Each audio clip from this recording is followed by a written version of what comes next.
네, 저는 오늘 시편 42편 1편 1절부터 5절까지 말씀을 가지고 주를 찾는 갈급함이 회복이다라는 말씀으로 전하겠습니다. 우리가 잘 아시는 것처럼 시편은 곡조 있는 노래이고 시이고 또 예배 때 드리는 그런 찬송입니다. 그 노래와 시에는 지은 사람의 감정이 들어있죠. 기쁠 때, 즐거울 때, 슬플 때, 억울할 때 사람의 희노애락의 감정이 다 들어있습니다. 억울함과 분노와 원망의 감정도 있고 너무 좋아서 연애 편지와도 같은 진한 사랑의 감정도 들어있습니다. 시편 42편은 인도자를 따라 부르는 노래라고 되어 있습니다. 예배 드릴 때 찬양 인도자가 부르는 대로 함께 따라 부르던 노래였습니다. 시편 42편은 고라자손 마스길이라고 기록되어 있습니다. 시편 1편부터 41편까지는 그 유명한 다윗의 시였고 42편부터는 고라자손의 시가 주로 나옵니다. 그래서 시편 42편은 고라자손의 첫 데뷔곡인 셈입니다. 노래와 시는 그 지은 사람의 심정과 상황을 알고 있어야 이해가 됩니다. 어떤 사연이 있기에 이런 시를 썼을까? 이렇게 구구절절히 썼을까? 그것을 알려면 고라족 속에 우리가 사연을 알아야 이해가 됩니다. 우리 고라족 속에 처음 나오는 곳은 민수기 16장입니다. 모세가 이스라엘 백성을 이끌고 출애굽하였고 광야로 접어들어 강력한 모세 지도력 아래에서 가나안을 향하여 가고 있었습니다. 그런데 모세의 지도력에 대항하는 세력이 나타났는데 그게 바로 고라 족속입니다. 고라는 이스라엘 12지파 중에 레위지파에 속하였고 레위의 증손이었고 고앗의 손자였습니다. 하나님의 모든 것의 초태생은 내고시라고 하셨는데 레위지파는 초태생을 대신해서 하나님의 택한 지파였습니다. 그래서 레위지파는 오직 하나님의 일, 즉 성막에서 제사를 드리는 일에 전념해야 했습니다. 잘 아시다시피 레위의 자손은 게르손, 고앗, 무라리가 있는데 그들은 성막이 이동할 때, 전진할 때, 그럴 때 맡겨진 일이 있었습니다. 민수기 4장에 보면 고앗 자손은 회막안 지성물을 운반하는 일이 주된 임무였습니다. 게르손 자손은 성막의 회장과 덮개, 뜰 회장들을 운반하였고 그다음에 무라리 자손은 회막의 널판이나 띠나 기둥, 받침 등을 운반하였는데 그 인원이 전체 8,580명이었다고 성경에 나와 있습니다. 가장 귀중한 일을 맡은 지파가 고앗 자손으로서 제성소 안에 있는 언약궤와 또한 성소 안에 있는 분향단, 떡상, 등대 또 이런 모든 물건들을 운반하는 일을 맡았습니다. 성막의 불기둥과 구름기둥이 움직이면 회막을 막고 있는 고앗 자손과 게르손 자손과 무라리 자손들은 회막을 거두어서 이동해야 했습니다. 이 중에서 고앗 자손에게서 모세와 아론이 나왔고 고라도 그 자손이었습니다. 고라는 제사장 반열로 세워진 모세와 아론의 사촌지간이었습니다. 하나님이 모세를 이스라엘의 지도자로 택하셨고 그의 형 아론을 제사장으로 세운 것에 대해서 고라가 시기질투를 했습니다. 야훼 하나님께서 회중 각각을 거룩하게 하시고 그들 위해서 계신데 모세와 아론 너희들은 어찌해서 야훼 총회의 높은 자리에 앉아 있느냐 이렇게 반문을 한 겁니다. 너희들 하는 행동이 분소에 지나치게 하는 것이 아니냐 하면서 모세와 아론에게 반기를 들었습니다. 고라가 이렇게 제사장의 직분을 탐하고 구하자 모세가 제안했습니다. 선택은 야훼 하나님이 하시는 거니까 아론도 형도를 가지고 나오고 반역한 고라 일당 252명도 형도를 가지고 나와라. 그래서 회영문으로 나와서 그들은 하나님의 판결을 받았는데 하나님의 판결은 아론의 손을 들어주었습니다. 회막문에 모였을 때에 야훼 하나님이 나타나셔서 고라 일당을 멸하겠으니 그 주변에서 다 떠나라고 말씀하십니다. 모세의 말을 듣고 고라의 뜻을 같이 하지 않았던 사람들은 떠났고 떠나자마자 땅이 갈라져서 고라 일당 252명과 함께 그들의 집과 재산도 전부 삼켜버렸습니다. 하나님이 행하신 이 사건을 보고 백성들이 모세를 원망하자 하나님께서는 연병을 일으켜서 14,700명이 죽어야 했습니다. 이 고라의 반역 사건 때에 고라의 자손 마스길은 고라의 편에 서지 않았으므로 살아남은 자였습니다. 이 사건으로 인해서 고라의 자손들은 지성소와 성소 안에서 행하던 예배의 핵심 자리에서 밀려나 뒷자리로 떠나야만 했습니다. 야훼 하나님을 면전에 대하며 예배를 드리고 하나님과 가장 가까운 자리에서 만났던 이 고라 자손은 멀리 밀려나서 하나님을 대면할 수 없게 되었습니다. 고라 자손 마스길은 늘 이렇게 야훼 하나님을 사모하며 그리워하며 더 가까이 하기를 원했습니다. 언제나 성소에 들어가서 다시 야훼 하나님을 가까이 배울고 언제 성소에 들어가서 다시 야훼 하나님을 가까이 만날고 항상 그런 마음에 항상 가지고 있었지만 그들은 가까이 갈 수가 없는 처지가 되었습니다. 선조들의 잘못된 생각과 그런 행동으로 그렇게 밀려났지만 늘 성소를 사나운 마음을 가지고 살아갔습니다. 이러한 가문의 굴곡을 가진 고라 자손 중 생존자들은 늘 야훼 성전을 사모했습니다. 그래서 사모하는 정도를 그 사슴에 비유를 했습니다. 1절에 보니까 하나님이여 사슴이 시냇물을 찾기에 갈급함 같이 내 영혼이 주를 찾기에 갈급하나이다. 마스길의 영혼이 주를 찾기에 갈급함이 마치 사슴이 시냇물을 찾기에 갈급함과 같다고 표현했습니다. 사슴은 목이 긴 짐승입니다. 목이 길기 때문에 기도도 길죠. 근데 목과 기도는 항상 촉촉하게 습기가 일정 수준으로 유지되어야 한다고 합니다. 만일 일정 수준 이하로 내려가게 되면 갈증이 날 것이고 수분이 공급되지 않으면 목과 기도가 붙어서 질식사한다고 합니다. 이렇게 되면 사슴은 죽습니다. 목이 마를 때 수분의 공급은 생존과 직결된다는 것입니다. 그렇기 때문에 사슴은 본능적으로 시냇물을 찾기 위해서 백방으로 찾아다니게 될 것입니다. 만일 찾지 못한다면 사슴은 죽습니다. 고라 자손 마스길도 야훼 하나님을 만나지 못하면 그 영혼이 죽을 것 같아서 이렇게 갈급함을 사슴의 목마름에 비유를 했던 것입니다.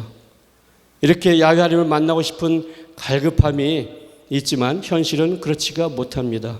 그래서 2절에 이렇게 말합니다. 내 영혼이 하나님 곧 살아계신 하나님을 갈망하나니 내가 어느 때에 나아가서 하나님의 얼굴을 배울까? 현재 마스길은 야훼 하나님 앞으로 나아가고 싶어도 나아갈 수가 없는 상황입니다. 어느 때나 나아가서 하나님의 얼굴을 배울까? 하나님의 얼굴을 배울까? 이런 갈급함과 간절함이 있지만 옛날을 생각하면서 하루라도 속히 하나님 앞에 나아가기를 기대합니다. 그러나 현실은 그렇지 못합니다. 주변 사람들은 고라 자손을 조롱하고 있습니다. 그의 선조들이 모세에 반역하여 땅이 입을 벌려 집어삼켰던 일에 대해서 후손들은 다른 지파들로부터 놀림을 당하고 왕따를 당하고 있습니다. 너희들이 성소에 들어가서 제사장을 돕고 제사를 드리며 하나님을 만났던 그런 가문이었는데 어쩌다가 이렇게 되었는가? 그 성소에서 만났던 하나님이 지금은 어디에 계시기에 만나지 못하냐? 이러면서 조롱을 당하고 있습니다. 고핫 자손들은 성막 안에서 가장 중요한 성물들의 운반을 책임지고 있던 사람들이었습니다. 민수기 4장에 보니까 이스라엘 저한 백성들이 그 진영이 전진할 때나 또 아니면 진영을 떠날 때에 성소와 지성소에 있던 성물들을 대제사장인 아론과 그의 아들들이 덮개로 덮으면 그와 자손들이 와서 성물들을 고리에 걸어서 어깨에 메고 운반했습니다. 그리고 그들은 성물을 만질 시에는 그들이 하나님이 그들을 죽이기도 했습니다. 그 지성소에 임재하시는 하나님을 가장 가까이 섬기는 직책을 하나님은 고핫 자손에게 맡기셨습니다. 그래서 고핫 자손들은 항상 두려운 마음으로 경외하는 마음으로 성소의 일을 해야만 했습니다. 그들은 오직 몸으로만 성물을 운반해야 했기에 게르손이나 무라리 자손보다는 더 힘들고 고통스러웠을 것입니다. 반면에 가장 중요한 직임을 수행하였기 때문에 힘은 들더라도 그들의 마음속에 자부심은 다른 자손들보다 더 컸을 것입니다. 몸은 고되고 힘들어도 여호와 하나님을 가장 가까이에서 섬기는 일이었기에 하나님의 주신 은혜도 그만큼 컸습니다. 그런데 지금은 다른 지파나 다른 자손들로부터 조롱을 당하고 있으니 눈물밖에 나오지 않습니다. 3절에 이렇게 말합니다. 사람들이 종일 내게 하는 말이 내 하나님이 어디 있느냐 하오니 내 눈물이 주야로 내 음식이 되었도다. 이렇게 말하고 있습니다. 마스길은 이렇게 조롱과 비웃음을 당할 때마다 눈물이 비오듯이 쏟아져 내렸습니다. 옛날에 성소에 들어가기 전에 몸을 정결하게 씻고 복장을 깨끗하게 차려입고 마음을 여미고 들어가던 생각을 할 때마다 눈물을 밥 먹듯이 했다는 것입니다. 또 성일에는 성소에 찾아온 사람들을 이끌고 그들이 성소 앞에 나와서 제사를 드리는 것을 도우면서 기뻐하고 감사했던 것을 회상하면서 마음이 많이 아팠습니다. 이스라엘 백성들을 야훼 하나님이 성소 앞으로 인도하고 그들이 하나님 앞에서 제사 드리는 것을 도우면서 기쁨과 감사를 느꼈던 그런 마스길이었습니다. 그런데 지금은 야훼 하나님 앞으로 나가고 싶어도 그렇게 쉽게 나가지 못합니다. 이런 현실을 마음속에 떠올리면서 그는 떠올릴수록 마음이 상했던 것입니다. 4절에 이렇게 말합니다. 내가 전에 성의를 지키는 무리와 동행하여 기쁨과 감사의 소리를 내며 그들을 하나님의 집으로 인도하였더니 이제 이 일을 기억하고 내 마음이 상하는도다. 이렇게 성소에서 무리들을 동행하면서 그들과 기쁨을 나누고 즐거움을 나누고 하나님 앞으로 그 사람들을 인도하는 그런 즐거움을 살았던 그런 마스리기였는데 그런 것이 지금은 너무나 그리웠던 것입니다. 그 즐거움이 얼마나 컸던지 고핫